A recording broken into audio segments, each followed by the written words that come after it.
ನಮಸ್ಕಾರ. ಇದು ಸುದ್ದಿ ವಿಶ್ಲೇಷಣೆ. ನಾನು ಶಶಿಧರ್ ಭಟ್. ಇದು ನನ್ನ ಡಿಜಿಟಲ್ ವಾಹಿನಿ ಸುದ್ದಿ ಟಿವಿ. ಕೃಷ್ಣ ಬೈರೇಗೌಡರು ಅವರು ಇವತ್ತು ಜಿಬಿಎ ಅಧಿಕಾರಿಗಳ ಸಭೆಯನ್ನು ನಡೆಸಿದರು. ಆ ಮೂಲಕ 13 ದಿನಗಳ ತಮ್ಮ ಪ್ರತಿಭಟನೆಯನ್ನ ಅವರು ಅಂತ್ಯಗೊಳಿಸಿದರು. ಅಧಿಕಾರಿಗಳ ಸಭೆಯಲ್ಲಿ ಅವರು ಏನೇನು ಹೇಳಿದ್ರು ಅನ್ನೋದು ಒಂದು ಭಾಗ, ಬೆಂಗಳೂರು ರಸ್ತೆ ಗುಂಡಿಗಳ ಬಗ್ಗೆ ಇನ್ನೊಂದು ಮತ್ತೊಂದ್ರ ಬಗ್ಗೆ ಅಧಿಕಾರಿಗಳು ಬೈದರು. ಇದು ಸಾಮಾನ್ಯ. ಯಾರು ಹೊಸದಾಗಿ ಮಂತ್ರಿ ಆಗ್ತಾರೋ ಅವರು ಅಧಿಕಾರಿಗಳನ್ನ ತರಾಟೆಗೆ ತೆಗೆದುಕೊಳ್ಳುತ್ತಾರೆ. ಅದು ಇಲ್ಲ ಅಂತ ಹೇಳಕ್ಕಾಗಲ್ಲ. ಆದ್ರಿಂದ ಇವರು ತರಾಟೆಗೆ ತೆಗೆದುಕೊಂಡಿದ್ದಾರೆ. ಆದರೆ ಅವರು ಇವತ್ತು ಬೆಳಿಗ್ಗೆ ಜಿಬಿಎ ಕಚೇರಿಗೆ ಹೋಗುವ ಸಂದರ್ಭದಲ್ಲಿ ಸುದ್ದಿಗಾರರು ಅಲ್ಲಿ ಹಾಜರಿದ್ರು. ಸುದ್ದಿಗಾರರು ಕೇಳಿದ್ರು, ನೀವು ನಿಮ್ಮ ಇಲಾಖೆಯ ಏನಿದೆ, ನಿಮ್ಗೆ ಯಾವ ಇಲಾಖೆಯನ್ನು ಕೊಡಲಾಗಿತ್ತೋ ಆ ಇಲಾಖೆಯನ್ನ ನೀವು ಸ್ವೀಕಾರ ಮಾಡಲ್ಲ ಅನ್ನುವ ಮಾತನಾಡಿದ್ರಿ.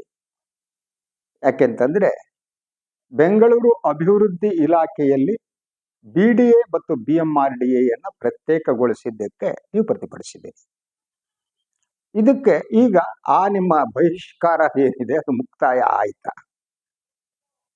ಬೈರೇಗೌಡರು, ನಾನು ಸಭೆ ಮುಗಿಸಿಕೊಂಡು ಬಂದ ಮೇಲೆ ಹೇಳ್ತೀನಿ ಅಂದರು. Go to flashback. ನಿನ್ನೆ ಬಹಳ ಹೊತ್ತಿನ ಹೊರಗೆ ಸನ್ಮಾನ್ಯ ಕೃಷ್ಣ ಬೈರೇಗೌಡರು ಕಾಂಗ್ರೆಸ್ ಉಸ್ತುವಾರಿ ರಣದೀಪ್ ಸಿಂಗ್ ಸುರ್ಜೇವಾಲಾ ಅವರ ಜೊತೆಗೆ ಸುದೀರ್ಘ ಚರ್ಚೆ ನಡೆಸಿದರು. ರಣದೀಪ್ ಸಿಂಗ್ ಸುರ್ಜೇವಾಲಾ ಕೃಷ್ಣ ಬೈರೇಗೌಡರನ್ನು ಮನವೊಲಿಸಿದರು. ಅದರೊಂದಿಗೆ 13 ದಿನಗಳ ಸುದೀರ್ಘ ಯುದ್ಧ, ಮಹಾಭಾರತ ಯುದ್ಧ 18 ದಿನ ಕಾಣುತ್ತೆ ನಡೆದಿದ್ದು. ಯುದ್ಧ 13 ದಿನಗಳ ಯುದ್ಧವನ್ನು ಮುಕ್ತಾಯಗೊಳಿಸಿದರು. ಶಸ್ತ್ರ ಸನ್ಯಾಸವನ್ನು ಸ್ವೀಕರಿಸಿದರು. ತಮ್ಮ ಕೈಯಲ್ಲಿದ್ದಂಥ ಶಸ್ತ್ರಾಸ್ತ್ರಗಳನ್ನ ಪಕ್ಕದಲ್ಲಿ ಇಟ್ಟು ಮುಖ್ಯಮಂತ್ರಿ ಡಿ.ಕೆ. ಶಿವಕುಮಾರ್ ಅವರಿಗೆ ಸಂಪೂರ್ಣವಾಗಿ ಶರಣಾಗತಿಯಾದರು. ಅದರೊಂದಿಗೆ ಕಾಂಗ್ರೆಸ್ ಪಕ್ಷದ ಬಂಡಾಯದ ಪರ್ವ ಏನಿದೆ ಅದರ ಒಂದು ಅಂಕ ಮುಗಿದೋಯ್ತು.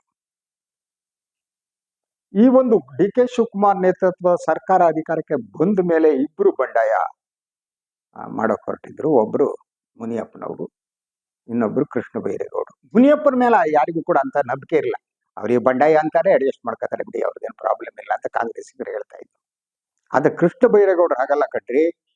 ಅಯ್ಯಯ್ಯೋ, ಅವ್ರು ಹಾಗೆಲ್ಲ ನೋ ಕಾಂಪ್ರಮೈಸ್. ಅವ್ರು ಅಂತಿಂತವರಲ್ಲ. ಅವರು ಈ ಹಿಂದೆ ಸಚಿವರಾದಾಗ ಕೂಡ ಕಂದಾಯ ಇಲಾಖೆಯಲ್ಲಿ ಅತ್ಯದ್ಭುತವಾಗಿ ಕೆಲಸ ಮಾಡಿದ್ರು. ಅವರೆಲ್ಲೂ ಕಾಂಪ್ರಮೈಸ್ ಮಾಡ್ಕೊಂಡಿಲ್ಲ ಅಂತ ಕಾಂಗ್ರೆಸ್ನಿಗರು ಮಾತಾಡ್ತಾ ಇದ್ರು. ಆದ್ರಿಂದ ಇಲ್ಲೂ ಕೂಡ ಕಾಂಪ್ರಮೈಸ್ ಮಾಡ್ಕೊಳ್ಳಲ್ಲ. ಹೈಕಮಾಂಡ್ ತಲೆ ಬಗ್ಸ್ಬಿಡುತ್ತೆ. ಡಿ.ಕೆ. ಶಿವಕುಮಾರ್ ಕರೆದಿಗಾಳೆ ಮಾತನಾಡಿದ್ದಾರೆ, ಏನೋ ಒಂದು ಹೊಂದಾಣಿಕೆ ಮಾಡ್ಕೊಳ್ಳಬಿಡಿ ಅಂತ ಹೇಳಿದ್ದಾರೆ. ಎಂಥ ಪವರ್ಫುಲ್ ಮ್ಯಾನ್ ರೀ ಕೃಷ್ಣ ಬೈರೇಗೌಡರು. ಕಾಂಗ್ರೆಸ್ ವಲಯದಲ್ಲಿ ಕೇಳಿ ಬರ್ತಾ ಇದ್ದ ಮಾತು. ನಾನು ನಂಬಿದ್ದೆ. ಬೈರೇಗೌಡರ ಶಕ್ತಿ ಬಗ್ಗೆ ನನ್ನ ನಂಬಿಕೆ ಇತ್ತು. ಅವರೊಬ್ಬ ಪ್ರಾಮಾಣಿಕ ಸಚಿವರು ಅಂತ ಹೇಳಲಾಗ್ತಾ ಇತ್ತು. ಅದರ ಜೊತೆಗೆ ಕೃಷ್ಣ ಬೈರೇಗೌಡರು ಅವ್ರಿಗೆ ಶಕ್ತಿ ಬಂದಿದ್ದು ಹೇಗೆ ಅಂತ ನಾನು ಒಂದೆರಡು ಸಂದರ್ಭ ಹೇಳಿದೆ. ಕೃಷ್ಣ ಬೈರೇಗೌಡರು ಒಂದು ಪವರ್ ಸೆಂಟರ್ ಕಂಟ್ರಿ ಅಂತ. ನಾನು ಹಾಗೆ ಅಂದ್ಕೊಂಡಿದ್ದೆ, ಇದು ಪವರ್ ಸೆಂಟರ್ ಕಂಟ್ರಿ, 3 ಅಲ್ಲ 4 ಪವರ್ ಸೆಂಟರ್ ಮಾತಾಡಿದ್ವಿ.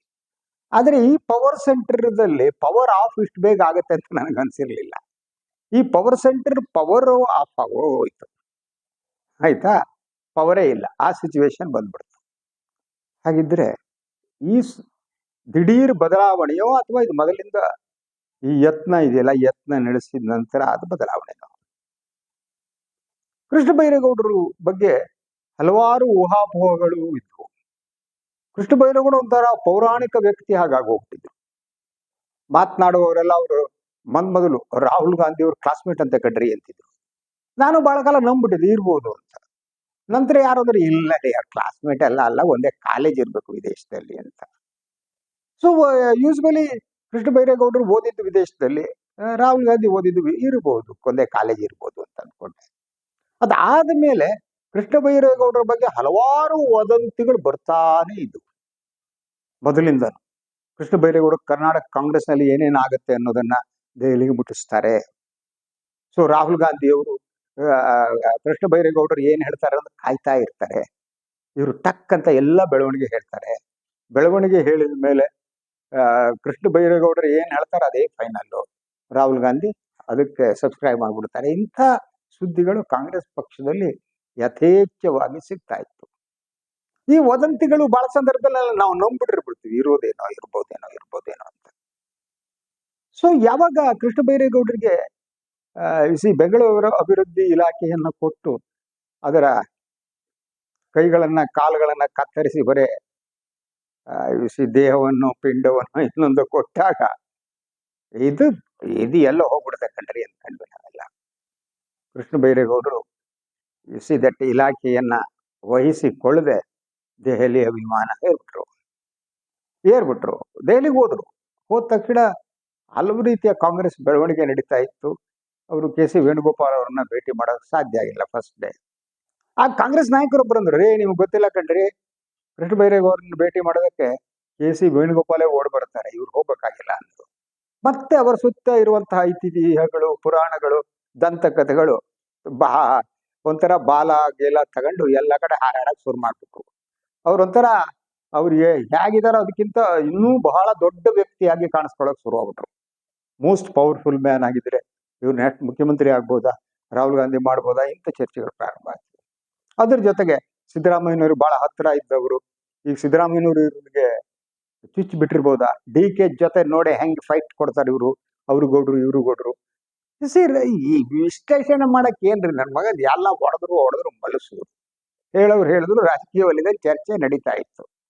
ನಾನು ಹಂಗೆ ಅಂದ ಕಡೆ ಕೃಷ್ಣ ಬೈರೇಗೌಡರ ಛಾತಿ ಅಂದ್ರೆ ಛಾತಿ ಕಡ್ರಿ, ಡಿ.ಕೆ ಅಂತ ಡಿ.ಕೆನೇ ಅವರು ಮುಣಿಸ್ತಾರೆ ಅಂತ. ಆ ನಡುವೆ ಬೇರೆ ಬೇರೆ ಸುದ್ದಿಗಳು ದೆಹಲಿಯಿಂದ ಬರೋಕ್ ಸ್ಟಾರ್ಟ್ ಆಯ್ತು. ಹೈಕಮಾಂಡ್ ನಾಯಕರಿಗೆ ಇವರೇನು ತಮ್ಮ ಅತೃಪ್ತಿಯನ್ನ ತಲುಪಿಸಿದ್ರು. ಆ ಸಮಯದಲ್ಲಿ ದೆಹಲಿಯಲ್ಲಿ ಡಿ.ಕೆ ಶಿವಕುಮಾರ್ ಕೂಡ ಇದ್ರು. ಅವರು IAS IPS ಅಧಿಕಾರಿಗಳ ಔತಣಕೂಟಕ್ಕೆ ಡಿ.ಕೆ ಶಿವಕುಮಾರ್ ಕರ್ಕೊಂಡು ಹೋಗಿದ್ರು. ಹಾಗಿದ್ರೆ ಪ್ಯಾಚಪ್ ಆಯ್ತಾ? ಆದ್ರೆ ಇನ್ಯಾವುದೋ ಮೀಟಿಂಗ್ಗೆ ಕೇಂದ್ರ ಹಣಕಾಸು ಸಚಿವರನ್ನ ಇನ್ಯಾರನ್ನೋ ಮೀಟ್ ಮಾಡ್ಬೇಕಾದ್ರೆ ಕೃಷ್ಣ ಬೈರೇಗೌಡ ಕರ್ಕೊಂಡು ಹೋಗಿಲ್ಲ, ಡಿ.ಕೆ ಸಪ್ರೇಟ್ ಆಗಿ ಹೋದ್ರು. ಹಾಗಿದ್ರು ಏನೋ ಆಗಿದೆ ಅಂತ ಜನ ಮಾತನಾಡಂಗಾಯ್ತು. ಈ ರೀತಿ ಚರ್ಚೆಗಳು ನಡೀತಾನೆ ಇತ್ತು. ಮುಂದೇನು ಗೊತ್ತಿರಲಿಲ್ಲ. ಆದರೆ ಇವತ್ತು ದಿಢೀರಾಗಿ ಸನ್ಮಾನ್ಯ ಕೃಷ್ಣ ಬೈರೇಗೌಡರು ತಮ್ಮ ಖಾತೆಯನ್ನ ವಹಿಸಿಕೊಂಡರು. ಈ ಖಾತೆ ವಹಿಸಿಕೊಳ್ಳುವ ಮೂಲಕ ಅವರ ಬಂಡಾಯ ತಣ್ಣಗಾಯಿತು. ನಾನು ಮೊದಲು ಹೇಳಿದಾಗ ಮುನಿಯಪ್ಪನವ್ರ ಬಂಡಾಯ ಯಾವತ್ತೂ ಅದು ಬಂಡಾಯ ಆಗಕ್ಕಿಂತ ಮೊದಲೇನೆ ಅದು ಮುಗಿದೋಗ್ಬಿಟ್ಟಿತ್ತು. ಇವ್ರ ಬಂಡಾಯಕ್ಕೆ ಏನಾದ್ರೂ ಶಕ್ತಿ ಇದೆಯಾ ಅಂತ ಅಂದ್ಕೊಳ್ಳಲಾಗ್ತಾ ಇತ್ತು. ಇವ್ರ ಬಂಡಾಯನ ಮುಗಿತು. ಹಾಗಿದ್ರೆ ಇಂಥದ್ದೊಂದು ಆಗುವುದಕ್ಕೆ ಕಾರಣ ಏನು? ಯಾಕೆ ಬೆಂಗಳೂರು ಖಾತೆ ಡಿವೈಡ್ ಮಾಡಿ BDA ಮತ್ತು BMRDA ಮುಖ್ಯಮಂತ್ರಿಗಳೇ ಇಟ್ಟುಕೊಳ್ಳುವುದಕ್ಕೆ ಕಾಂಗ್ರೆಸ್ ಹೈಕಮಾಂಡ್ ಒಪ್ಪಿಗೆ ಸೂಚಿಸಿದ್ಯಾಕೆ? ವೈ? ಕಾಂಗ್ರೆಸ್ ಹೈಕಮಾಂಡ್ಗೆ ಯಾಕೆ ಈ ಬಿಡದಿ ಟೌನ್ಶಿಪ್ ನಂತ ಯೋಜನೆಗಳು ಸನ್ಮಾನ್ಯ ಮುಖ್ಯಮಂತ್ರಿಗಳೇ ನಿರ್ವಹಿಸಬೇಕು ಅಂತ ಹೇಳುವ ಮೂಲಕ ಕೃಷ್ಣ ಬೈರೇಗೌಡರು ದುರ್ಬಲರು ಅಂತ ಕಾಂಗ್ರೆಸ್ ಹೈಕಮಾಂಡ್ ಹೇಳ್ತಾ ಇರ್ಲಿಕ್ಕಿಲ್ಲ. ಯಾಕಂದ್ರೆ ಬೆಂಗಳೂರು ಅಭಿವೃದ್ಧಿ ಖಾತೆಯನ್ನ ಕೃಷ್ಣ ಬೈರೇಗೌಡರಿಗೆ ಕೊಡಿ ಅಂತ ಹೇಳಿದವರು ರಾಹುಲ್ ಗಾಂಧಿ ಅವರು ಅನ್ನುವ ಇನ್ನೊಂದು ವದಂತಿ ಕೂಡ ರಾಜಕೀಯ ವಲಯದಲ್ಲಿ ಇರ್ತಾ ಇತ್ತು. ಅಷ್ಟು ಪವರ್ಫುಲ್ ಕೊಟ್ಬಿಡಿ ಅಂದ್ರು. ಆದ್ರೆ ಆ ಖಾತೆ ಕೊಟ್ರು, ಆದ್ರೆ ಅದು ಬೆಂಗಳೂರು ಖಾತೆ ಅಸ್ಥಿ ಪಂಜರ ಮಾತ್ರ. ಅದಕ್ಕೆ ಮಾಂಸ ಇಲ್ಲ, ರಕ್ತ ಪರಿಚಲನೆ ಇಲ್ಲ, ಏನಿಲ್ಲ. ಅವು 4-5 ಮಹಾನಗರ ಪಾಲಿಕೆ ಅವ್ರು ಯಾರೋ ಇರ್ತಾರೆ, ಅಲ್ಲಿ ಹೋಗಿ ಮಾತಾಡ್ಕೊಂಡು ಇವತ್ತು ನಂಗೆ ರೇ ಆ ಗುಂಡಿ ಮುಚ್ಚಿರಿ, ಗುಂಡಿ ಮಣ್ಣಾಕ್ರಿ, ಈ ಗುಂಡಿ ಮುಚ್ಚಿರಿ ಅಂದ್ಕೊಂಡು ಓಡಾಡಬೇಕು. ಉಳಿದು ಡೆವಲಪ್ಮೆಂಟ್ ಯಾವುದು ಕೂಡ ಕೃಷ್ಣ ಬೈರೇಗೌಡರಿಗೆ ಸಿಗ್ತಿಲ್ಲ. ಹಾಗಿದ್ರೆ ಆದದ್ದೇನು? ನಂತರ ಸಭೆ ಮುಗಿಸಿ ಬಂದು ಕೃಷ್ಣ ಬೈರೇಗೌಡರು ಹೇಳಿದ್ರು, ಇಲ್ಲ ಹೈಕಮಾಂಡ್ನವರು ಅವರ ಮಾತಿಗೆ ನಾನು ಬೆಲೆ ಕೊಟ್ಟಿದ್ದೇನೆ ಅಂತ. ಸೊ ಅವ್ರ ಮಾತಿಗೆ ಬೆಲೆ ಕೊಡಿದ್ರೆ 13 ದಿನ ಕಾಯ್ಬೇಕಾ? ಯಾವತ್ತೇ ಬೆಲೆ ಕೊಡ್ಬೋದಾಗಿತ್ತು.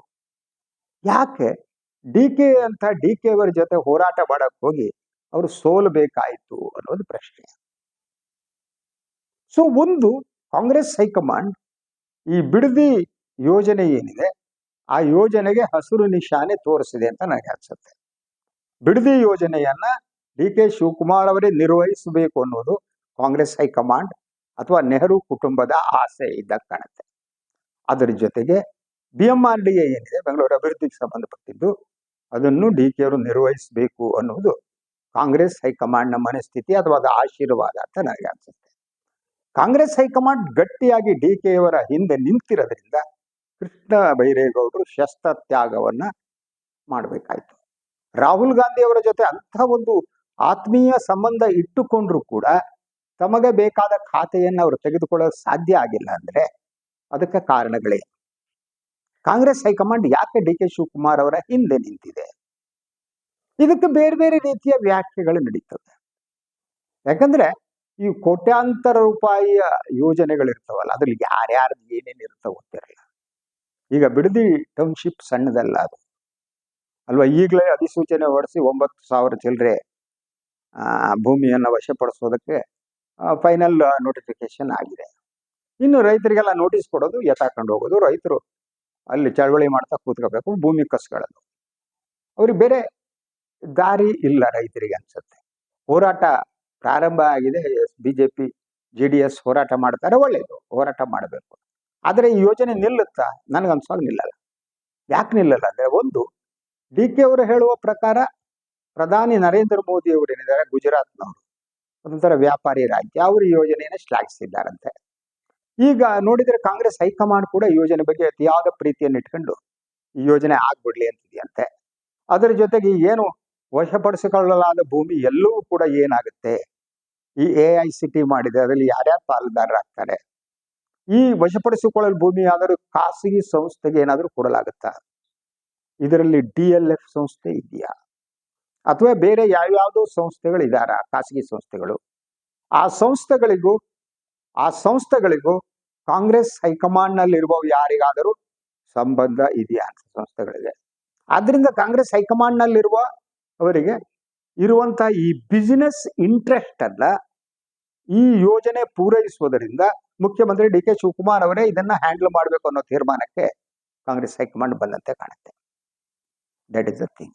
ಆದ್ರಿಂದ ಈ ಯೋಜನೆ ಬೇರೆ ಯಾರಿಗೂ ಸಿಗಲ್ಲ. ಬೆಂಗಳೂರು ಅಭಿವೃದ್ಧಿ ಖಾತೆಯನ್ನ ಯಾರಿಗೂ ಬ್ರಹ್ಮ ಬಂದು ಹೇಳಿದ್ರು ಬೇರೆಯವ್ರಿಗೆ ಕೊಡಲ್ಲ, ಆಯ್ತಾ. ಇನ್ಯಾರೋ ದೇವಾನುದೇವತೆಗಳು ನೇರವಾಗಿ ಬಂದು ಹೇಳಿದ್ಬಿಟ್ಟು ಇಲ್ರಪ್ಪ ಈ BDA ಮತ್ತು BMRDA ಇನ್ಯಾರಿಗೂ ಕೊಡಿ ಅಂತ ಅಂದ್ರೆ, ದೇವಾನುದೇವತೆಗಳು ಬಂದು ಹೇಳಿದ್ರು. ರಾಹುಲ್ ಗಾಂಧಿ, ಸೋನಿಯಾ ಗಾಂಧಿ, ಪ್ರಿಯಾಂಕಾ ಗಾಂಧಿ, ಇನ್ನೊಬ್ರು ಪ್ರಿಯಾಂಕಾ ಗಾಂಧಿ ಅವರ ಪತಿದೇವರು ವಾದ್ರಾ ಬಿಸಿನೆಸ್ ಮ್ಯಾನ್, ಅವರು ಒಪ್ಪಲ್ಲ. ಯಾಕೆಂದ್ರೆ ಇದರಲ್ಲಿ ಯಾರ್ಯಾರ ಬಿಸಿನೆಸ್ ಇಂಟ್ರೆಸ್ಟ್ ಇದೆಯೋ ಗೊತ್ತಿಲ್ಲ ನನಗೆ ಅಲ್ಪ ಸ್ವಲ್ಪ ಗೊತ್ತು. ಅದನ್ನ ಹೇಳೋದಕ್ಕೆ ನನ್ನ ಬಳಿ ಸಾಕ್ಷ್ಯಾಧಾರಗಳಿಲ್ಲ, ನಾನು ಸಾಕ್ಷ್ಯಾಧಾರಗಳಿಲ್ಲದೆ ಮಾತನಾಡಲಾರೆ. ಆದರೆ ಕಾಂಗ್ರೆಸ್ ಹೈಕಮಾಂಡು ಈ ರೈತರ ಕಣ್ಣೀರು ಹರಿತಾ ಇದೆಯಲ್ಲ, ರೈತರ ಹೊಟ್ಟೆ ಮೇಲೆ ಹೊಡಿತಾ ಇದ್ದಾರಲ್ಲ, ಅದರ ಬಗ್ಗೆ ತಮಗೆ ಹೃದಯ ಆಗ್ಲಿ ಮನಸ್ಸಾಗ್ಲಿ ಇದೆ ಅಂತ ಹೈಕಮಾಂಡ್ ಪ್ರತಿಕ್ರಿಯೆ ನೀಡುವುದು ನನಗೆ ಕಂಡು ಬಂದಿಲ್ಲ. ನಿಜವಾದ ಜನಪರ ನಾಯಕರುಗಳಾಗಿದ್ದಾರೆ ಅವರು. ಒಬ್ಬ ರೈತ ಆಗಲಿ 10 ರೈತ ಆಗಲಿ, ಆತನಿಗೆ ಭೂಮಿಯ ಜೊತೆ ಇರುವ ಅವಿನಾಭಾವ ಸಂಬಂಧ, ಭೂಮಿಯನ್ನ ಭೂಮಿ ತಾಯಿ ಎಂದು ಹೇಳುವ ಸಂಸ್ಕೃತಿಯಲ್ಲಿ ಬಂದವರು, ವರ್ಷಕ್ಕೆ ಒಮ್ಮೆ ಭೂಪೂಜೆ ಮಾಡುವವರು, ಭೂಮಿ ಪೂಜೆ ಮಾಡುವವರು, ಭೂಮಿಯ ಮೇಲೆ ತಲೆ ಇಟ್ಟು ನಮಸ್ಕರಿಸುವವರು. ಅವರಿಗೆ ಈ ರಾಜಕಾರಣಿಗಳಿಗೆ ಏನಿದೆ ಅವರ ಮನಸ್ಸು ಅರ್ಥ ಆಗಲ್ಲ. ಈ ರಾಜಕಾರಣಿಗಳು BJP ಇರಲಿ ಕಾಂಗ್ರೆಸ್ ಇರಲಿ, ಅವರು ಪಾರ್ಲಿಮೆಂಟ್ ಭವನವನ್ನು, ವಿಧಾನಸಭೆಯ ಮೆಟ್ಟಿಲನ್ನು ಅದರ ಮೇಲೆ ತಲೆ ಇಟ್ಟು ನಮಸ್ಕಾರ ಮಾಡ್ತಾರೆ. ಅವರು ನಮಸ್ಕಾರ ಮಾಡುವುದು ಈ 2 ಶಕ್ತಿ ಕೇಂದ್ರದಲ್ಲಿ ಇದೆಯಲ್ಲ ಪವರ್, ಅದಕ್ಕೆ, ಭೂಮಿಗಲ್ಲ. ಪ್ರಧಾನಿ ನರೇಂದ್ರ ಮೋದಿ ಅವರು ಪಾರ್ಲಿಮೆಂಟ್ಗೆ ತಲೆ ಬಗ್ಗಿಸಿ ನಮಸ್ಕಾರ ಮಾಡಿದ್ರು. ಅದು ಗೌರವ ಆಗಿತ್ತೆ, ಇನ್ನೇನಾಗಿತ್ತೆ ಗೊತ್ತಿಲ್ಲ ನನಗೆ. ಪಾರ್ಲಿಮೆಂಟ್ ಬಗ್ಗೆ ಅವ್ರಿಗೆ ಎಷ್ಟು ಗೌರವ ಇತ್ತು ನಾನು ಹೇಳಲಾರೆ. ಅದೇ ರೀತಿ DK ಶಿವಕುಮಾರ್ ಅವರು ಮುಖ್ಯಮಂತ್ರಿಯಾಗಿ ಆಯ್ಕೆ ಆದ ಮೇಲೆ ವಿಧಾನಸೌಧದ ಒಳಗಡೆ ಹೋಗುವಾಗ ಮೆಟ್ಟಿಲಿಗೆ ನಮಸ್ಕಾರ ಮಾಡಿದ್ರು. ಆ ನಮಸ್ಕಾರ ಇದೆಯಲ್ಲ, ಅದು ಭೂತಾಯಿಗೆ ಮಾಡುವ ನಮಸ್ಕಾರ ಆಗಬೇಕಾಗಿತ್ತು, ವಿಧಾನಸೌಧವೆನ್ನುವ ಪವರ್ ಸೆಂಟರ್ಗೆ ಅಲ್ಲ. ಅವರು ಭೂತಾಯಿಗೆ ನಮಸ್ಕಾರ ಮಾಡುವವರಾಗಿದ್ದರೆ ಅವರಿಗೆ ರೈತರ ಕೂಗು ಕೇಳ್ತಿತ್ತು, ಅವರ ಕಣ್ಣೀರು ಕಾಣ್ತಿತ್ತು. ಈಗ ಇರುವ 9,000 ಎಕರೆಯ ಫಲವತ್ತಾದ ಭೂಮಿ ಇದೆಯಲ್ಲ, ಆ ಭೂಮಿಯಲ್ಲಿ ಬೆಳೆದು ನಿಂತಹ ಸೇಬು, ಭತ್ತ, ರಾಗಿ, ಜೋಳ, ಇದೆಯಲ್ಲ, ಅಳ್ತಾ ಇರ್ಬೋದು ಅವು. ಅಲ್ಲಿರುವ 2 ಲಕ್ಷ ಮರಗಳನ್ನ ನಿಮ್ಮ ಅಭಿವೃದ್ಧಿಗಾಗಿ ಕಡಿತಾ ಇದ್ದೀರಲ್ಲ, ಆ 2 ಲಕ್ಷ ಮರಗಳು ಕಣ್ಣೀರು ಹಾಕುವುದಿದೆಯಲ್ಲ, ಅದು ನಿಮಗೆ ಕಾಣುತ್ತಾ? ಕಾಣಲ್ವಾ? ಈ ಪ್ರಕೃತಿಯ ಕಣ್ಣೀರು ನಿಮ್ಮನ್ನ ದಹಿಸುತ್ತೆ. ನೀವು ಈ ಪ್ರಕೃತಿಯ ಕಣ್ಣೀರಿನಲ್ಲಿ ನಾಶ ಆಗೋಗ್ತೀರಿ. ಯಾಕೆಂದ್ರೆ ನಿಮಗೆ ಅಭಿವೃದ್ಧಿ ಅನ್ನುವುದರ ಪರಿಕಲ್ಪನೆನೇ ಇಲ್ಲ. ನೀವು ವ್ಯಾಪಾರಸ್ಥರು. ಇವತ್ತಿನ ರಾಜಕಾರಣ ವ್ಯಾಪಾರಸ್ಥರ ರಾಜಕಾರಣ ಆಗಿದೆ. ನೀವೆಲ್ಲ ವ್ಯಾಪಾರಸ್ಥರು. ನಿಮಗೆ ಬಿಸಿನೆಸ್ ಇಂಪಾರ್ಟೆಂಟ್. ನಿಮಗೆ ಈ ಭೂಮಿ, ಈ ಪ್ರಕೃತಿ, ಈ ಮಳೆ, ಈ ಗಾಳಿ, ಈ ಮರ, ಬೆಳೆಯುತ್ತಿರುವ ಬೆಳೆ, ಅದರ ಜೊತೆಗೆ ಅವಿನಾಭಾವ ಸಂಬಂಧವನ್ನ ಹೊಂದಿದ ರೈತ ಯಾರು ನಿಮ್ಗೆ ಅರ್ಥ ಆಗಲ್ಲ. ಯಾಕೆಂದ್ರೆ ವ್ಯಾಪಾರಸ್ಥರಿಗೆ ಏನೇ ಇರಲಿ ಲಾಭ ಮಾಡುವುದು ಮುಖ್ಯ. ಈಗ ಬಿಜೆಪಿ ಮತ್ತು JDS ಏನಿದೆ, ಅವರು ನಾಳೆ ಅವ್ರದ್ದು ಪಾದಯಾತ್ರೆ ಇದ್ರ ಬಗ್ಗೆ ತೀರ್ಮಾನ ತಗೋತಾರೆ. ಇಬ್ರು ಜಾಯಿಂಟ್ ಆಗಿ ಹೋರಾಟ ಮಾಡಬಹುದು. ಈ ಸತ್ಯ ಪ್ರಾಯಶಃ ಕೃಷ್ಣ ಬೈರೇಗೌಡರಿಗೆ ಗೊತ್ತಿತ್ತೋ ಇಲ್ವೋ ಗೊತ್ತಿಲ್ಲ. ಅವರ ಬಂಡಾಯ ಶಮನ ಆಗೋಯ್ತು. ಕೃಷ್ಣ ಬೈರೇಗೌಡರು ಎಲ್ಲ ರಾಜಕಾರಣಿಗಳಂತೆ 10ರಲ್ಲಿ 11 ಅನ್ನುವ ಹಾಗೆ ರಾಜಕಾರಣಿ ಆದರೂ ಅವರಿಗೆ ಯಾವ ಆಶ್ವಾಸನೆ ಸಿಕ್ತೋ ಗೊತ್ತಿಲ್ಲ. ಅವರು ಉದ್ದಂಡ ಶಿರಸಾಷ್ಟಾಂಗ ನಮಸ್ಕಾರವನ್ನ ಸನ್ಮಾನ್ಯ DK ಶಿವಕುಮಾರ್ ಅವರಿಗೆ, ರಾಹುಲ್ ಗಾಂಧಿ ಅವರಿಗೆ, ಸೋನಿಯಾ ಗಾಂಧಿ ಅವರಿಗೆ, ಪ್ರಿಯಾಂಕಾ ಗಾಂಧಿ ಅವರಿಗೆ, ವಾದ್ರಾ ಅವರಿಗೆ, ಇನ್ಯಾರ್ಯಾರಿಗೂ ಅವರಿಗೆ ಎಲ್ಲರಿಗೂ ಶಿರಸಾಷ್ಟಾಂಗ ನಮಸ್ಕಾರ ಮಾಡಿ ಅಲ್ಲಿಂದ ಬಂದು GBA ಕಚೇರಿ ಕೂತ್ಕೊಂಡು ಅಧಿಕಾರಿಗಳಿಗೆ ಬೈದು ಹೊಂಡ ತುಂಬ್ರಿ, ಇನ್ನೊಂದು ಮಾಡ್ರಿ ಅಂತ ಹೇಳಿ ಹೊಂಟೋದು. ಆದ್ರೆ ಅವರ ರಾಜಕಾರಣದಲ್ಲಿ ಆಗಿರೋ ಈ ಬಹುದೊಡ್ಡ ಹೊಂಡ ಇದೆಯಲ್ಲ, ಅದನ್ನು ಮುಚ್ಚೋದಕ್ಕಾಗಲ್ಲ. ಇದು ಇವತ್ತಿನ ಸುದ್ದಿ ವಿಶ್ಲೇಷಣೆ. ಇನ್ನೊಂದು ವಿಚಾರ ಮತ್ತೆ ಬರ್ತೀನಿ. ನಾನು ಲೈಕ್ ಮಾಡಿ, ಸಬ್ಸ್ಕ್ರೈಬ್ ಮಾಡಿ, ಬೆಲ್ ಐಕಾನ್ ಪ್ರೆಸ್ ಮಾಡೋದಕ್ಕೆ ಬರಬೇಡಿ. ಹಾಗೇನೆ ಸಾಧ್ಯ ಆದರೆ ಸಹಾಯ ಮಾಡಿ. ಸ್ವತಂತ್ರ ಪತ್ರಿಕೋದ್ಯಮವನ್ನು ಉಳಿಸಿ ನನ್ನನ್ನ ಆಶೀರ್ವದಿಸಿ. ಎಲ್ಲರಿಗೂ ನಮಸ್ಕಾರ.